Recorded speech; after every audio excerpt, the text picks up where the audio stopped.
I'm Jasper Miners. I'm currently the editor of Top100 Golf Courses, and I've been with the company for about 3 months. I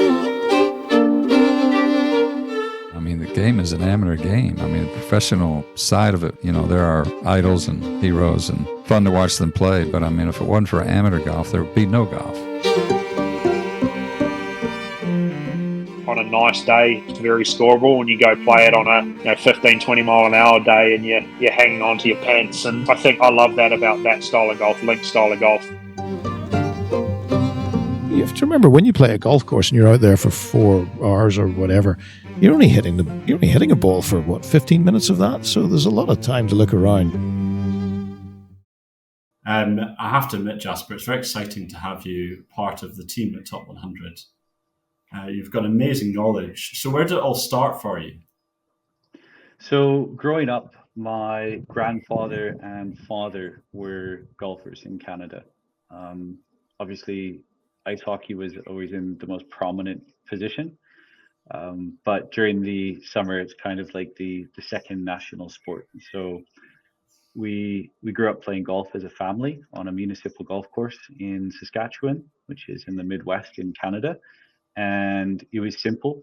It wasn't extravagant. There's no bells and whistles. Extremely straightforward 9-hole golf course. But I really fell in love with the game there.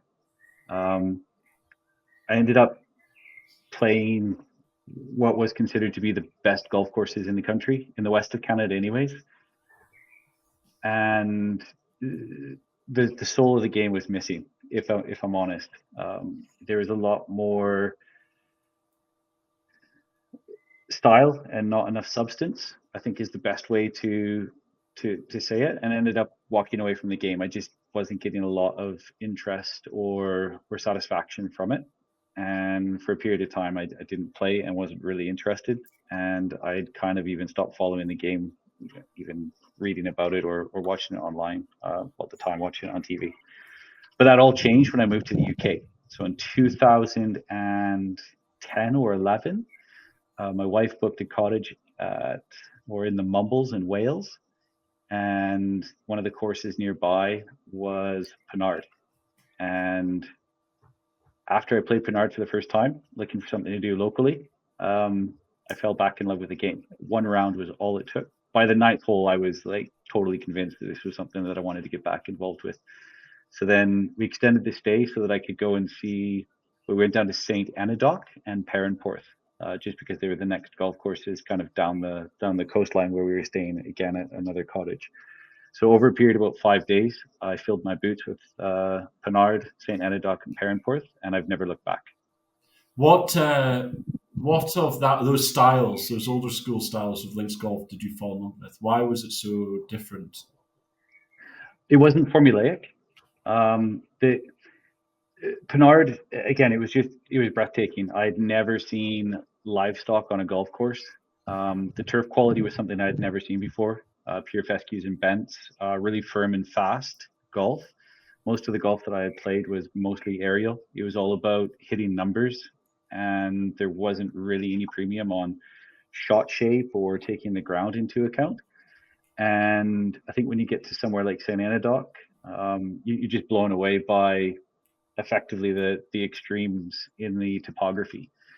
I didn't realize it at the time, but there's some really, really good architecturally significant golf holes at St. Anadoc that are rule breakers. They bring out of bounds into play, similar to the first at Hoylake. Again, things that you would never see in Canada or perhaps stateside because they're just not common and it's not the thing to do. And Perranporth was just a moonscape. I remember playing a couple of holes early on in the round, and a member walked up to me and said, why are you playing like the 16th hole or whatever it was? I can't remember exactly what, but I totally got off track. I played the first hole, which was kind of down. Second hole is a par 5, and I ended up taking a completely different route and playing golf, which I thought was absolutely brilliant, but it wasn't even the same or right hole in the right sequence. But that was so different than just corridor golf surrounded by effectively trees, where you could kind of make golf up as you go, almost like a sheep ranch philosophy. Although that wasn't what was intended at Perranporth, that's what I ended up doing. and it was absolutely brilliant. So for all of those things, it just blew my mind of what golf was, what it could be, and ultimately what it should be. Yeah, well, that's the interesting thing is you tend to find the memorable holes in golf are the ones that are one-offs. They're regulars. And when you play the same style of golf course over in America, you can find repetition constantly. Did you find, so when you play those golf courses, looking back on what your knowledge of now, how do you view them differently from when you first played them than when you do now? Yeah, it's an interesting one. I think straight away you realize that they were just different. I could sense it immediately that it was just a completely different animal. You know, it was the same game. So, you know, I was still playing golf, but I was just doing it in an arena that I had never seen before. So, you know, maybe it's the equivalent of, you know, but even as an extreme example on a golf course, you know, you might have played golf at your local tennis club or at your high school, but it's a far cry from being on grass courts at the All England Club, or you know, playing cricket in a local town, in a village, you know, and then you find yourself at Lord's. So it's one of those ones where it was just a different level. You felt like you had just found like the next level. You had unlocked it somehow, and this game that you had loved so much and dedicated so much to, growing up, just took on a completely different aspect and a completely, a whole new level. It was just something I'd never seen before that was exciting. It was like learning the game all over again. Well, you are one of the great studious golf nuts I know, probably the greatest I know. And don't know that many. and I don't think there's a golf architecture book you haven't read or thumbed through a number of times. So, and so out of interest, did that start there when you arrived at these golf courses? I wanted to learn more. Yeah, so actually the way that went was I played Pinard and I Googled Pinard, and the only thing I could really find was their actual website. And again, we're talking about 12, 14 years ago. It wasn't brilliant by today's standards. And then their only other reference was to a gentleman by the name of Tom Doak on Golf Club Atlas, who had waxed lyrical about it. And he wrote a couple of books called The Confidential Guides. I bought those straight away from Amazon. I had them delivered basically as soon as I could get them, or 80 books, one of the two. And I had no idea who Tom was. I didn't know what contributions he had made to the game. I never knew what a golf course architect was, other than like Jack Nicklaus was supposedly really good, is what I had been told in Canada.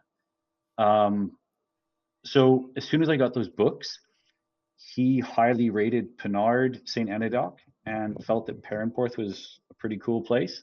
And I thought, well, this Tom guy seems to know what he's on about, and if he's written books about it, then I might as well buy those. And anytime I was traveling around the UK, I would basically put his book in the boot of my car.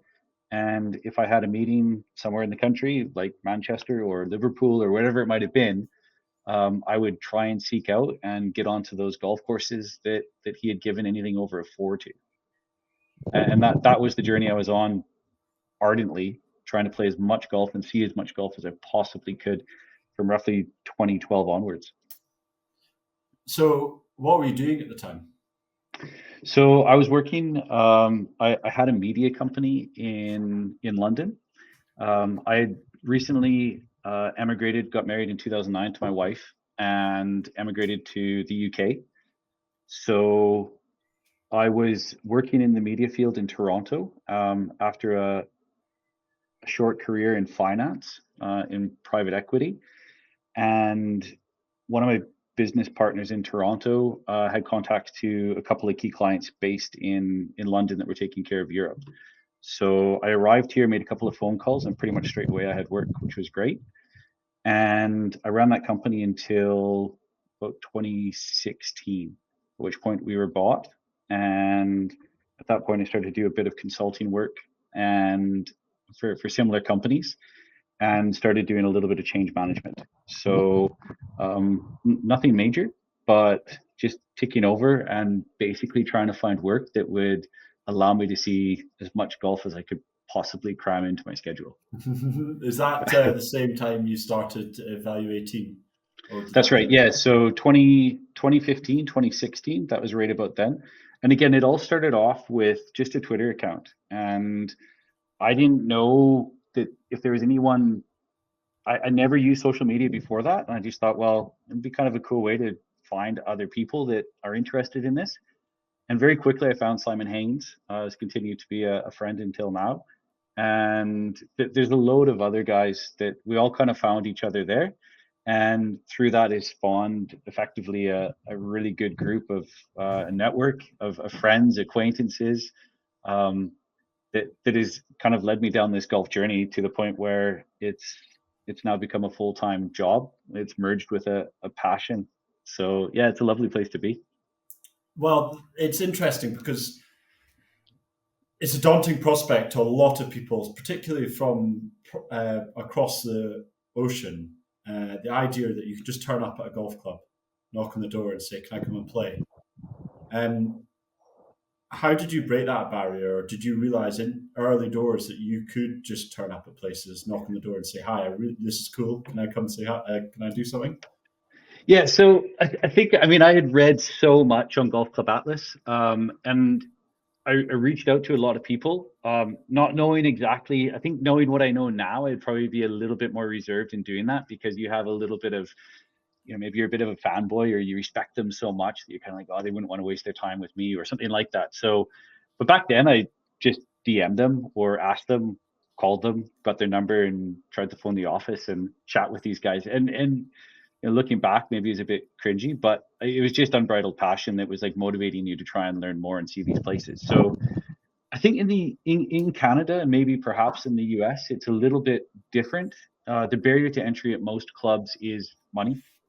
So if you want to pay and play, there's a cost associated with that. And if you've got deep enough pockets, you can pretty much open any door you want. There are exceptions to that. Obviously, some very big, wealthy private clubs in Canada and the States don't operate on that basis.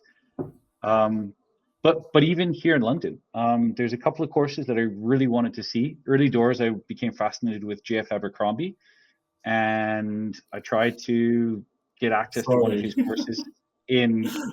It's such a rogue person to go down the road of. Well, no, it was, but I fell in love with the Addington, and from that, it kind of spawned this journey of like, Addington's really good, and I think it was one of those epiphany moments where I had learned just enough to maybe comprehend what was going on in golf course architecture, and then because maybe the penny finally dropped with the Addington and JF Abercrombie, then it was like, well, if I get this guy and I can see it and this is exciting, let's go and play the rest of his portfolio. But I tried to get on a couple of clubs in London, and they're not even household names, but they're private members clubs, and they're not even considered to be perhaps like top 100 in the world or even top 100 in the UK and Ireland, but they're just a closed door. And so fortunately now that's somewhat disappeared, because at most places I probably know someone, or they have heard or know of me. And that's just probably 10 years of putting yourself out there to try and show passion and develop a network. And, eventually these things do melt away. But that's also what makes England so special to me, is that, the barrier to entry for a lot of these golf clubs isn't necessarily how much money you have in the bank. And that can be a good thing or a bad thing. But I think overwhelmingly, it's a really positive thing, because at the club, you get a certain type of person, and internally within the membership, you pretty much know the caliber of individual that you'll probably be playing with. Well, that's the thing. Outside of London, there's probably not many, if very few, golf clubs that you can't just turn up and pay and play. Well, I say turn up. A lot of the top ones you'd have to book, but and it would be a guest fee for most American golf courses. It's £200-300 for the top ones, let alone. So it's a very different prospect. to a lot of the top golf courses in America. So what were the few that were turned you down? So not necessarily turning me down. I think they were just a little bit puzzled as to why, because who's when this I said, guy? "Oh, could I come and play?" and they would say, "Well, no, we don't really do that." And they're like, "Oh, okay, that's fine. Could I just come and walk it? Because all I'm interested, I just want to come and like walk the golf course. I'll stay at everybody's way. You won't even know I'm there. I can come early in the morning, late at night. I just want to take photos and like if you have any like old history things like photographs or maps, I'd love to see them." And I think they were just like, "Who is this kind of weirdo?" We've never had anybody ask to come and do this before. So the one in particular, and again, they've since been brilliant. I've been there a few times, and they're great. Is Coombe Hill, and I think it was probably just a unique request as to like, why does this guy want to come and do this? Like, what's he trying to do? And I think once they realized that I was sincere and I was just really geeky, that they ended up saying, yeah, it's not a problem at all. But yeah, it happens a few times still, even now. And I think it's just because there's not many people like probably you and I and a handful of others that would say, yeah, I'm not even interested in playing. That's always nice and that's great. And thank you so much for the opportunity. But if I can't play, that's fine too. I'll just go and walk it and I'll try and soak it up and learn as much as I can. Yeah, and I think it was just an odd or unique request that they hadn't necessarily faced before. Yeah, one of the great things that I know a lot of architects do, and I know you'd be happy to do, is just taking a 6-iron or one club and just going for a walk. Just making sure you know where everything rolls and where things kind of lie. And yeah. And that's what makes St. Andrews so good. Like on Sunday at St. Andrews, whenever I'm up in St. Andrews, even if I don't get the opportunity to play the old course, like Sunday is always a really special day because you can get there basically at the crack of dawn, and you can have the entire old course to yourself. You can go anywhere you want. You can take photos from any. So that was the interesting thing. And again, the level of geekery gets a little bit odd, but I've walked the old course numerous times in both directions, and I've got photos of every named feature on the old course from basically counterclockwise, so traditional way of playing it as it is now, and then clockwise, so in reverse. So just see the different angles, because the old course is one of those ones where you can move 5 to 10 yards in the fairway, and the shot you need to hit can change almost drastically to almost the opposite. So to understand that golf course fully and as good as you can is probably the best education that you can have if you're interested in golf course architecture. So you did that, mapping almost of the old course because of evaluating. It was. Can you give a bit of context for the listeners for that? Yeah. So in reading all of the old golf course architecture books, so like Harry Colt's, Alistair Mackenzie's, Tom Simpson's, especially those ones. John Lowe again was another one concerning golf. All of these old golden age golf course architects always referred to St. Andrews as the pinnacle of golf course architecture. And then when you read anything that modern day greats have referred to, especially Tom Doak in particular, his reverence for the old course is unmatched. And I just thought, well, if you want to become a golf course architecture critic, or you want to know just what you're talking about, or if someday you want to be able to have the opportunity to practice architecture in that form, then that would be a really good place to start. And the better you knew that course, the bigger and more solid your foundation would be. So I read, at the time, it was the first edition of Scott McPherson's book, and there's all these different maps. But what hadn't been done was compiling effectively a single map with all of the named features of the old course called out. And so that started on a project of researching. I found that there were other things that I had stumbled across in my research that hadn't been named in any of the previous maps, or the maps that had been found in that book. And it kind of started off this journey in trying to collate all of this information. And it was interesting. Joe McDonald is another individual that we kind of met over social media. He's an extremely talented and clever man, especially when it comes to his digital watercoloring. He does stuff that I could never even hope to or dream of. And I sent him a Google map with like all of these call outs on it. And I just said, that's as good as I can do. Do you think you could do better? And it wasn't a question of whether he could, it was just whether he would want to. And he said, yeah, of course. So Joe and I got really excited about it. We put in, loads of time, and Joe did all the heavy lifting and came up with this spectacular map. And we were posting about it online just because that's what we did. And we got a cease and desist order from St. Andrews Lake. And so, we were basically, we were at the time, we didn't really know what to do because we weren't looking for any trouble, that was for sure. And it was actually the last thing we wanted was to put our names on a blacklist. But when we got in touch with them to try and basically talk them back or talk them down, they kind of said, oh no, we it's not that we don't love what you're doing, we just want to have a part of it.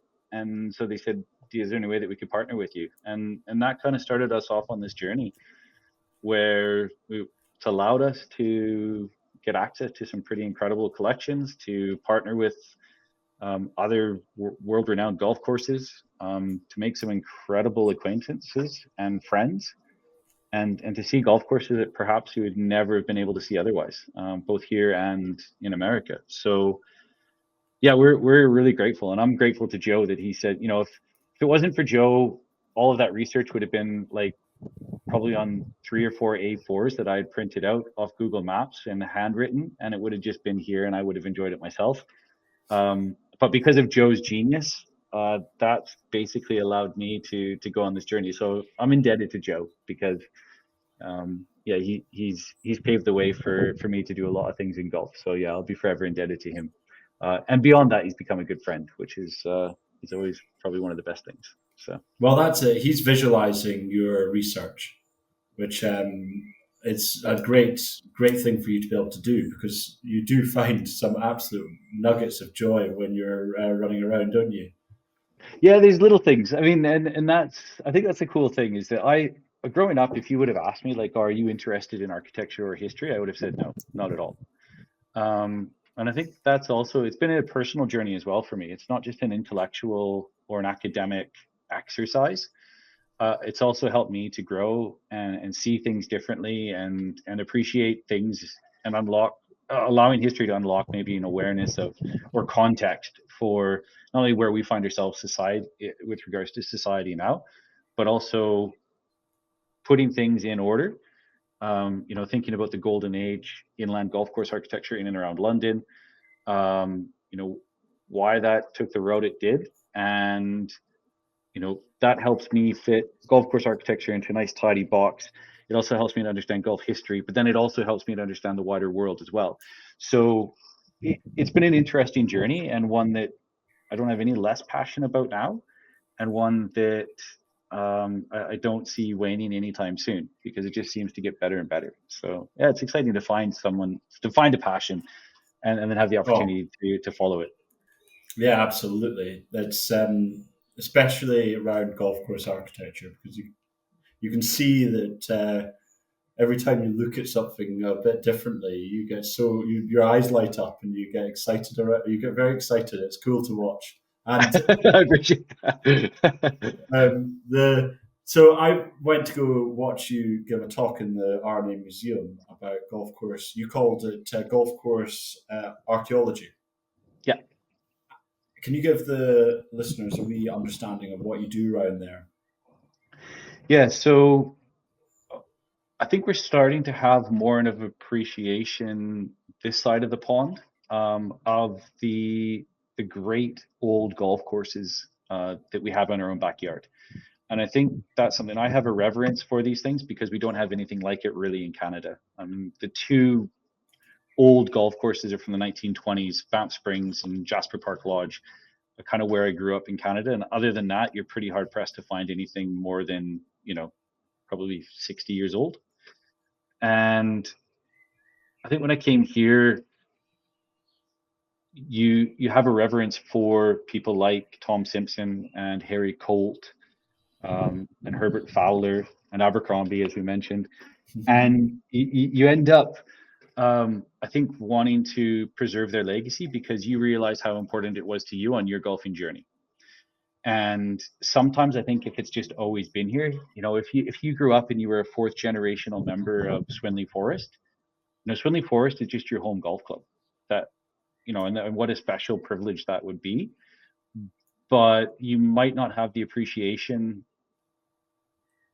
as someone who perhaps never had that opportunity to play it every day or every week growing up, or having free access to it. And perhaps maybe once or twice in your life just has the opportunity to go and see it and play it, or even just walk it. And so there's a growing awareness of how good these golf courses are, and they should be kept in their original forms. So with the research that we did for St. Andrews and the old course, it laid the foundation to do this for other golf course architects who were restoring significant golf courses in and around the UK. And so I've worked with quite a few of the names that most listeners would be familiar with, whether formally or informally. But the most recent one has been St. George's Hill with Renaissance Golf Design, and in particular, Brian Schneider. So obviously Clyde Johnson, Angela Moser, and Clyde Haspel are involved on the project as well. And what we've done is effectively try to uncover the history of St. George's Hill from the as-built drawings to roughly World War II. When we started, we didn't have a lot of data or assets with regards to anything of the course. So we basically had to piece together a history. Some of that was provided by the club, council offices, private collections, institutional collections at universities. I mean, the list goes on and on and on. But the cool thing about it, and I guess where the difficult thing about it, is that a lot of these things haven't been digitized, and you literally just need to go and look for them by hand and sit in a dusty old room and just piece through stuff. And you stumble across all sorts of stuff. Some of it is interesting, some of it is useless, and every once in a while you'll uncover gems. And with regards to St. George's Hill, we probably found roughly 300 unique photographs, maps, references, whatever it might have been, to piece together a really good understanding of what Harry Colt originally built. And I think we have photographs of every hole from either before World War I, which is quite considerable because it's 1913. So about a year and a half it was open before the war kicked off, or shortly after the war ended, 1919 to 1922. So we've got a really good idea of what Harry Colt wanted that golf course to be. And that will hopefully provide the basis for the restoration that is soon to come. So we're looking forward to it. It's going to be exciting to be a part of it in whatever way the next steps are, whatever Brian decides. But we're looking forward to getting in the ground there and doing some pretty special stuff. There's all the listeners of the pod who have listened over the last year or so will know that I'm a big Gold Rush fan. And as a Canadian, I'd be ashamed of you if you don't know how to drive a dozer. How's your dozer work? Dozer is not so good, but excavators are fine. Okay, good. So yeah, we can do the 360 excavators. Okay. We can definitely use the excavator. But again, it's an interesting one because, excavator work, there's lots of guys that can run excavators. There's thousands, if not tens of thousands, probably in the UK and Ireland that can do that type of work. The real skill comes in from, digging footings and foundations or leveling the ground is not easy, but it's probably a trait or a skill that most heavy equipment operators should have. But when you start making things that usually you're leveling with those types of machines, that's where the skill is. So yeah, even if I only get handed a rake, or I just need to stir, find out what the orders are for the tea breaks, just to be in the presence of guys like Brian, Clyde, Angela, and Chris, that will be a really cool experience to be a part of. So whatever they want me to do, I'll do. For people that don't know, that is the hit list for the, Tom Doak's prodigies. Apart from Chris, Haspel, who would probably be the best agronomist in the UK on golf courses, just to fill in the significance of this project. Yeah, Chris is he's a special person. He's become a good friend as well over the years. He's a very straight talking, honest individual that puts me in my place when I need to hear it, and it's good to have people like that surrounding you. So Chris and I have some very good chats, and he keeps me or he tries to keep me in the middle of the road. But yeah, Chris is in his own right. He's designed golf courses, especially in continental Europe. They're profitable and they're enjoyable to play. And he's done a lot of shaping as well, in addition to growing in. So yeah, he's a special guy, and he's got a skill set that's unrivaled by most.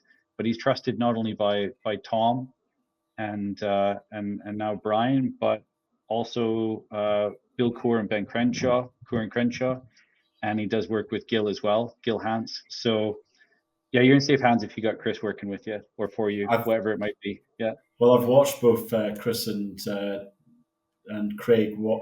Craig.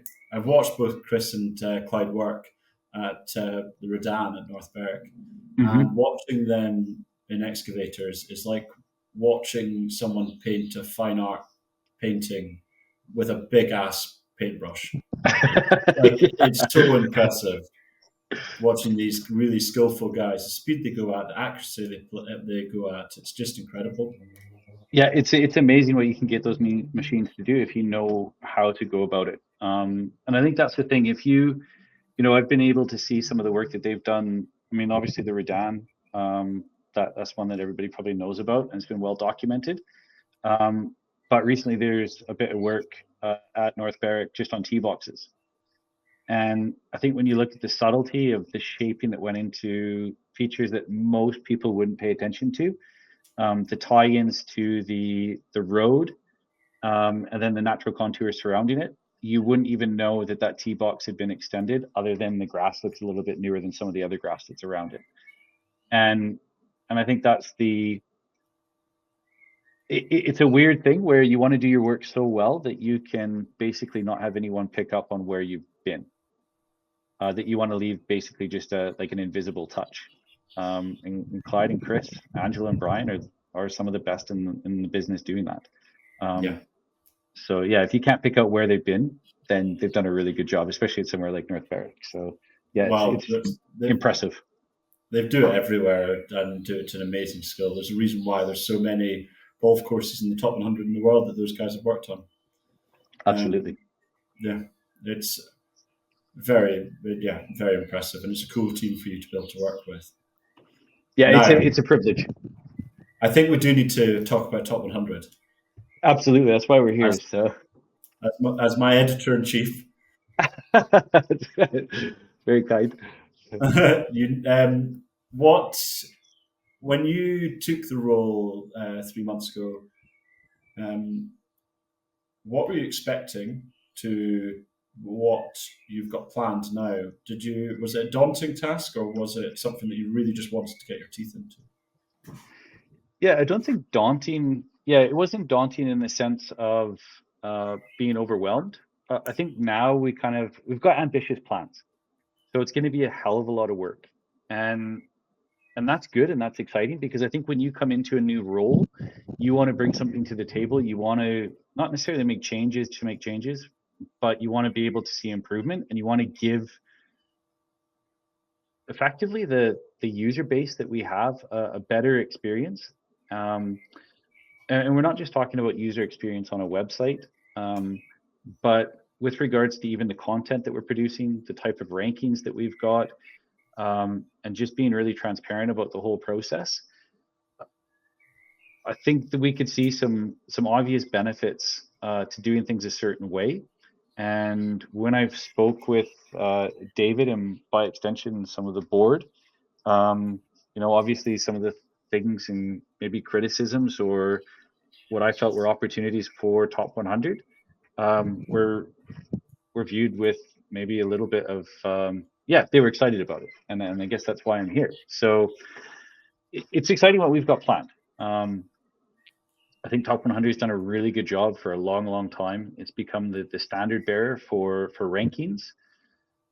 It's a crowded place now because I think every media group sees the benefit of having rankings, because they do create a lot of debate and controversy, good and bad. But it is a discussion that it prompts. And engagement is one of those things that everybody wants, especially when they think about their brand. So the idea for us is to create something just a little bit different. And maybe we just talk about rankings in particular for this example. We've always prided ourselves, I think, at Top 100 about being unbiased and being independent. And so we doubled down on the fact, speaking with the leadership team, that we want to make sure and we want to make it very clear that positions in our ranks aren't for sale and can't be influenced. Now, there's always subjectivity with regards to rankings, and we don't want to be formulaic with regards to it. So there is some subjectivity, and it's sort of like asking probably a parent what their favorite child is. Like, they'll never really admit to it, but hey, they probably have one. Or one. I know if it came between my brother and my sister and myself, I know who my mom would choose. So look, the subjectivity will always be a part of it, and we're not trying to scrub that out. However, we try to be objective, and we also try to be well informed. So with regards to ranks, we just want to maintain our independence and make sure that we're doing that. And I think that's important, because if we say that, but then we also back it up and we do it, I think it'll give the users and the independent media and the golf clubs themselves more confidence that when they do get a ranking from us, that it reflects reality, and that they're being given they're fighting a fair fight with us. Their neighbors down the road might have, influenced it in one way or another. But if we're working with you as a media partner, that what you're going to get is what we feel and reflect what we feel is right. So with regards to the rankings, we've also updated our ranking guidance. We've published it, not just for the panelists, but for everyone to read. And you can find that on the website. So if people want to know why we feel one golf course is better than another, it's all there. And that's the same information we give out to our panelists, and the same information that we try and hold ourselves to when we're making decisions as an editorial team. So just transparency and opaqueness, I think, is going to go a long way, and it's going to make sure that we maintain our integrity, and we are looked to as independent, unbiased, and trustworthy. So that's one thing with regards to rankings that we want to push. I think the other exciting thing that we have with regards to rankings is a clear path to becoming a candidate to being on a panel. So I think with most rankings, if you know the editor, if you kind of know the other panelists, they'll put in a good word for you, and it's almost like an old boys club, which is fine. There's nothing wrong with that, and birds of a feather find each other. So it's one of those where what we want to do is we want to basically remove that barrier to entry. So people like myself, who kind of started off with a Twitter account and just being really excited about golf course architecture and traveled all around the world to try and find the best examples of it, well, now they've got a clear path to becoming a candidate for being on a ranking panel. So we've published this as well publicly on the website. What we're asking people to do is put themselves on a short list to become a candidate by just leaving 25 reviews. And once you do that, then we can have that discussion. After that, there's the opportunity perhaps in, say, England to become maybe a panelist for your county, if your reviews conform to what we feel is in line with our ranking guidance. After that, you can move up to your region, and then after that, perhaps even to country or to GB&I. So what we're trying to do is reward people who are ardent users of the website. And if they cut the mustard, then they should be rewarded with being able to be a part of the process. So we're excited about that, because we think that there's probably a lot of people out there that don't necessarily see a way to get involved, but now we've unlocked that, and we've basically given an open invitation to anyone who wants to put their name on that board. So we're really excited about the people that we we know we're out there, but perhaps we haven't been able to interact with yet. So that's quite exciting when it comes to the panels. Because it gives people an incentive to want to get part, upload those reviews, and be a part of Top 100 more. It's a really good way of approaching it. So the other thing that we're going to try and encourage people to do is give ratings. So rankings will be for the editorial team and the panelists to focus on. The other exciting thing that we want to do with rankings is to make them dynamic. So with most rank, it's a yearly or every 2 years we release a rank. But what we'd like to be able to do is after a course goes through a significant renovation or restoration, as soon as we can get a decent amount of people there to see it, and we can weigh and measure it, where we feel it should be, we should be able to make those adjustments immediately. So perhaps that's like, if anything, this might be, if we have any listeners that are members of golf clubs that have done recent work, or perhaps they are on the committee, or perhaps of the ownership or leadership group at those courses, we want you to reach out to us and view us as a media partner, in the sense that if you've done something spectacular at your golf course, get in touch with us so that we can come and see it, and that we can also share in that. If it's really as good as you think it is, then let us also echo your sentiments, and hopefully we can work together to promote your club, and you'll see a benefit for that and from that. So we also want to be not necessarily just user centric, but also we want to be able to start to develop closer relationships with golf courses and golf clubs, so that we can help them sell more green fees, have more visitors, perhaps have more members. And I think one way that we can do that is just by using the digital assets that we already have. So for example, if you type in almost every golf course in the UK, Royal Troon was a good example. We were working on some of this stuff for the newsletter that will go out this month next month, July, before the Open. And when you type in Royal Troon to any internet browser, we come up second, just below Royal Troon itself. Yeah. And that's replicated across almost every golf club that's on the website in the UK and Ireland, or even around the world. And so we want clubs to start seeing their page on our website as an extension of their marketing department. And we want to work with them to make sure that the information, the content, the reviews, the ratings is all up to date, it's fair, it's accurate. And we think that we can work together with clubs to make sure that if they come to our website, that they're getting the best experience, and the information that's there reflects how they feel about their golf course as well. Well, it's very important because, let's be honest, you need a serious amount of people to be able to keep a track of 38,000 golf courses in the world. I know we don't have every single one on the website, but it's a big task to manage all that. And if the other clubs can help us as much as they can. It really does make a big difference. Particularly to information on the website that a lot of people see.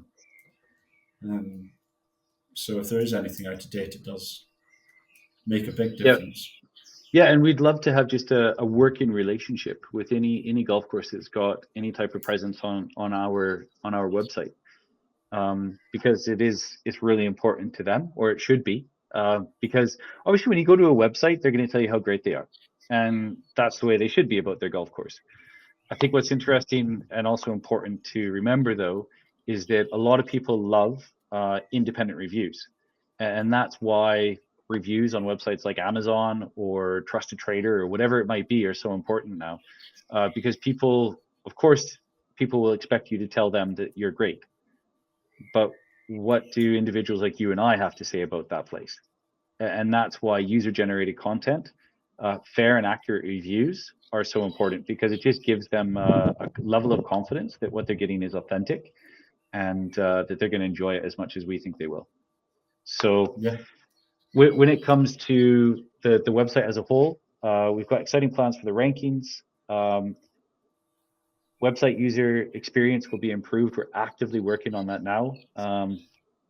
The clear path to panelists will be will be open to anyone who wants to get involved. Reviews and ratings will be easier to put on, so you don't necessarily have to use a desktop. So we're working hard on that as well. And then I think the really exciting bit is that we see ourselves as a home of the traveling golfer. Anyone that's ever wanted to go anywhere to play golf other than at their home golf course has used our website. And that's true if it's, if you're a Canadian American, or anywhere in Europe or GB&I, you come to us.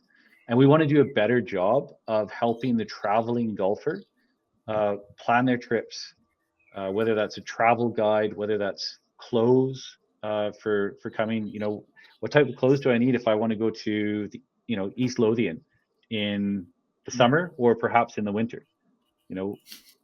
Or do I need to pack for all seasons or do I not? Those are one day, don't worry.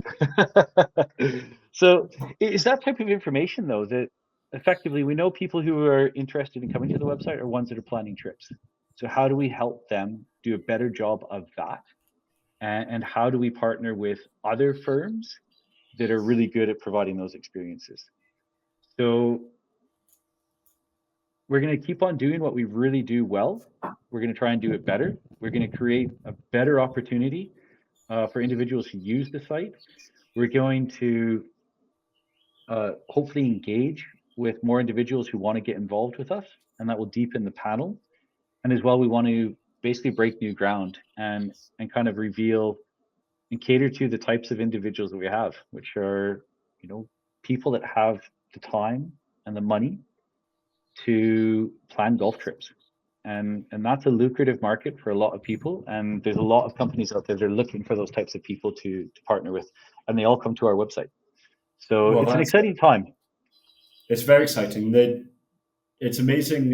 When I was at the PGA show, the amount of people that I went over and chatted to who are sales reps for Jones Bags or for Holderness and Bourne, for anyone, and I was asking them, do you know Top 100? And like, well, I use your website every day.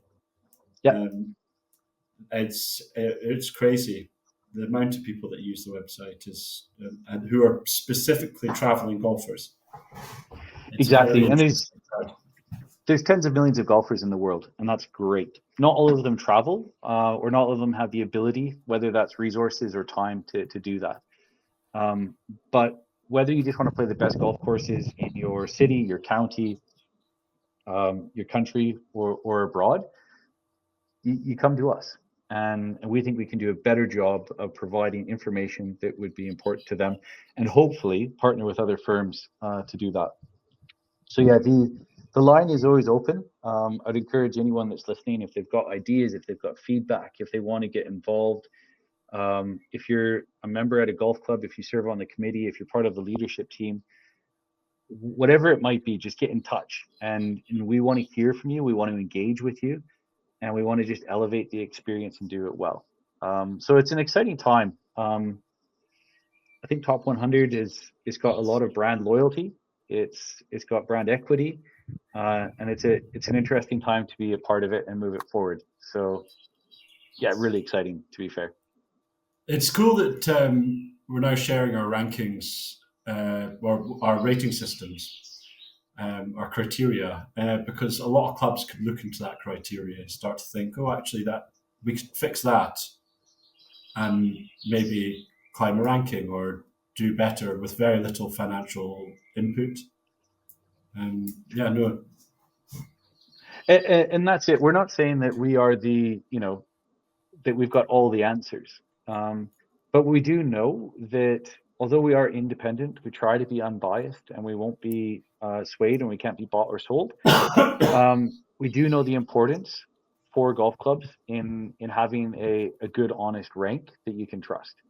And, previously to coming to Top 100, I remember talking with a golf course that used to be in the world Top 100, and they've just slipped out. And they said they noticed on their balance sheet that there was less American players coming in to their particular region of Scotland to play their golf course. And it all boiled down to the fact that they had slipped off or just out of the world Top 100. So it does make a difference. It can have an impact. But what we want to be able to do is be able to, not only for the golf clubs, if they get a ranking from us, that it's equitable and that there's a reason and we can articulate why they are where they are. But also that users can have the confidence that if they spend their hard-earned cash and they spend their time to come to a place, that the experience they're going to get is worthy of what they want to expect. So on a lot of different ways, I think it'll work in our favor. It might take a little bit of time to balance it all out and make all the little tweaks and adjustments, but I think we're pretty close. There are a few things that we need to review. Obviously, COVID disrupted the cycles, and we've changed our ranking guidance a little bit. So there will be some movers and shakers, but overall, we're quite happy with where we are, and there'll be a few tweaks, I'm sure, moving forward. Okay, so what's your big dream in 5 years? What would you like? Where would you like to see Top 100, and what features would you like to see that? I think in the minds and hearts of users, analysts, and golf clubs, including industry guys, that we are known and have the reputation as being the most authentic, unbiased, and independent ranking that there is. We want to make sure that if someone gets a ranking from us, whether that's Top 100 USA, GBNI, England, Scotland, or world, that it means something to them. And I think if that's where we are in 5 years, that we are considered the gold standard and it's something to be striven for. And if you get that, it's almost like a Michelin star, you know. It'd be cool to be the Michelin star of golf courses, wouldn't it? and that's where I think we want to be. And it all starts with making little changes over time to make sure that we build on the reputation that we've got. But just like some chefs, you know, their career is made or broken by a 1, 2, or 3 Michelin star. You know, not that we're going to make or break golf courses, but we want to make sure that when they get that ranking, that it means something and they can be proud of it. And I think that's a beautiful thing. I mean, I was looking at some of the rankings last night. If you're top 50 in America, you have a really good shot at being top 100 in the world, which is amazing. And even when you look at GBNI, if you're top 30, 40, or 50 in England, you have a good chance of being top 100 GBNI. So it's one of those where the depth of great golf in GBNI, England, Scotland, Ireland, there's so many good golf courses that you could probably legitimately do top 150. And you would still fill it with good golf courses. And that's where I think, especially for us, we have to appreciate the, you know, not to overestimate really, but, you know, if someone gets a top 100 ranking and it's well respected, that should be a material difference for that golf club and that golf course. So I hope we can get there. So it's not just a few likes on social media, but in the industry, in the minds and hearts of users, but also the industry, that it means something and that it's something to hang your hat on at the end of the day. Yeah, I know that's very exciting. It's a cool prospect, you know. We're trying to do something right. This is absolutely.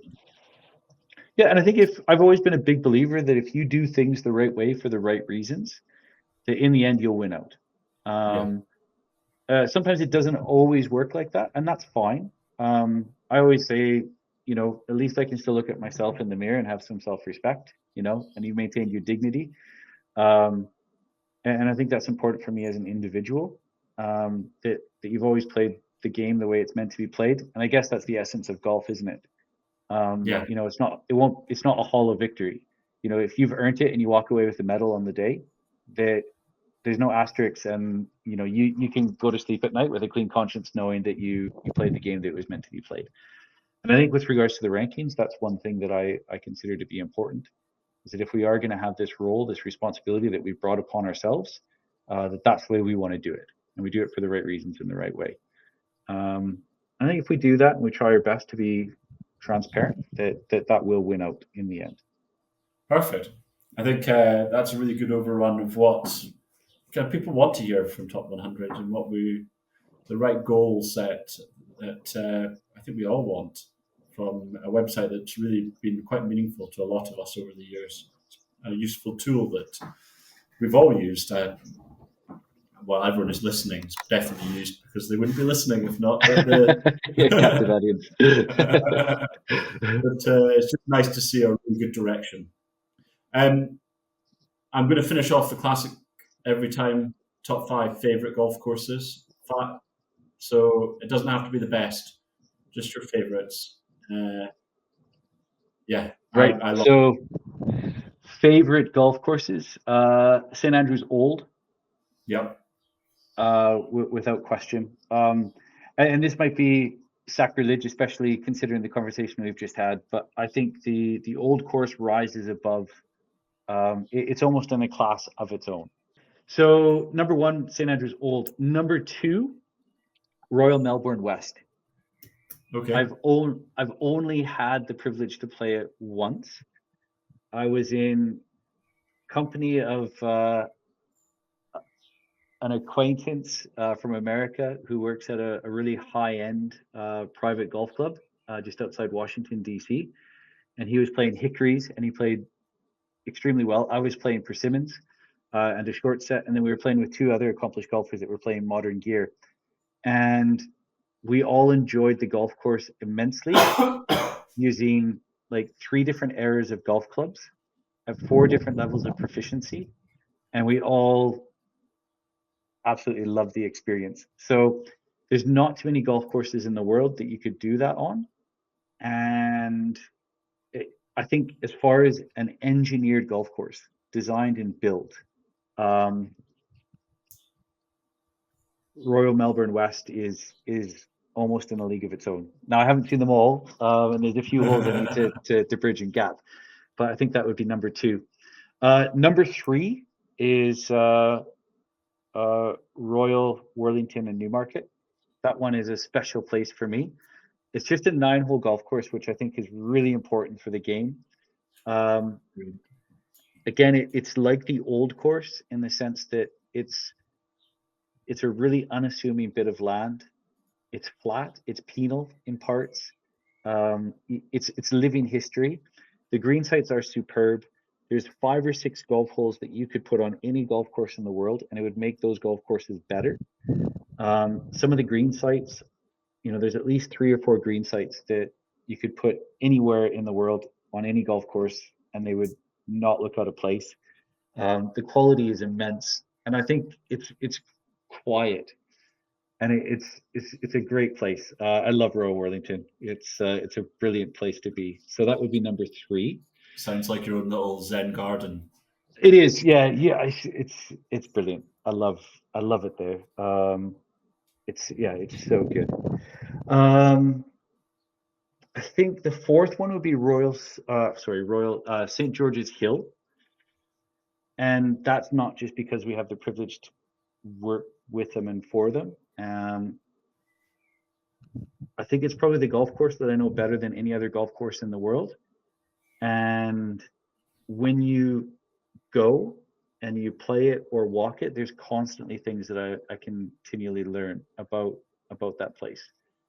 And I think as well, it's been a good experience for me because I've also got to experience it through the eyes of individuals like the ones I've mentioned previously. So St. George's Hill is one of those ones that goes above and beyond for me because it involves a lot more than just golf. It's the combination of years and years and years of dedication that is like flourished into this amazing opportunity to work at an amazing place with amazing people. So it's bigger than golf for me. And number 5, it's a golf course that I just recently played when I was back in Canada for a couple of weeks, Jasper Park Lodge. Oh yeah, the one from home. One from home. You're not named after, are you? No, it didn't come from that. So Jasper Park Lodge, it was a bit of a revelation for me because I'd always thought if I ever have to go home to Canada for whatever reason and I can't live here, one of the questions I always had was, I wonder how good the golf will be. And when I went home, I realized that if I'm anywhere near there, I can get the same quality of golden age golf in Canada for at least a few months out of the year, at least.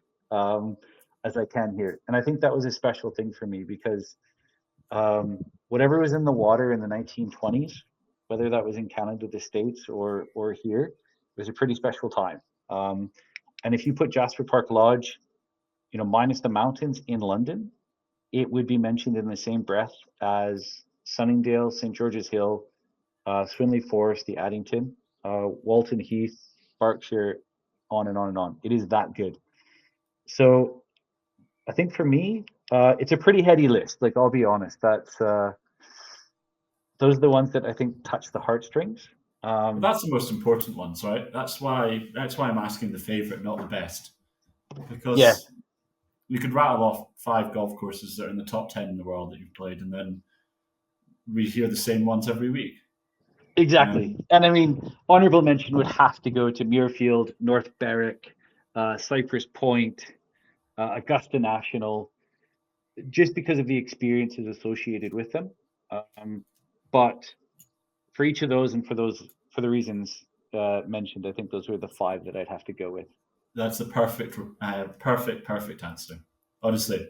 And a lot of the time, it's always just the same 5: Pine Valley, Cypress, Old Course, and it's just like I'm just sitting here going, right, okay, having the same conversation every time. But it's nice to actually hear a proper answer to that question. So thank you.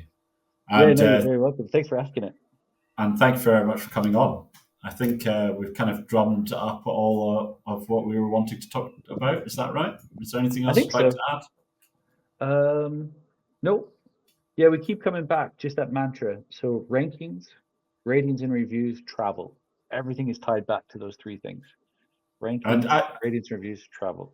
Well, and I think it's very important. People need to realize that you can get in touch.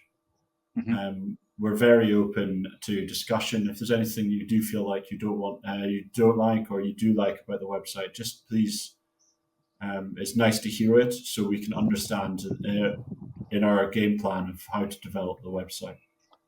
Absolutely. And we're open for business. I mean, that at the end of the day is, that's what we want to say. There are some things that are not for sale. Rankings will continue to be independent, but everything else, we would love to hear from you. We want to work with you. We want to partner with you. And that's an exciting prospect because that's somewhere where I don't think we've gone necessarily before. So through sponsorship we have, there's a long-standing relationship with some of the equipment manufacturers in the past, but there's lots of unique opportunities that we can do that will bring mutual benefit to the users, ourselves, but also to those that want to get involved. So it's an exciting time. Perfect. Thank you very much, Jasper. And thank you for coming. Hey, thanks so much.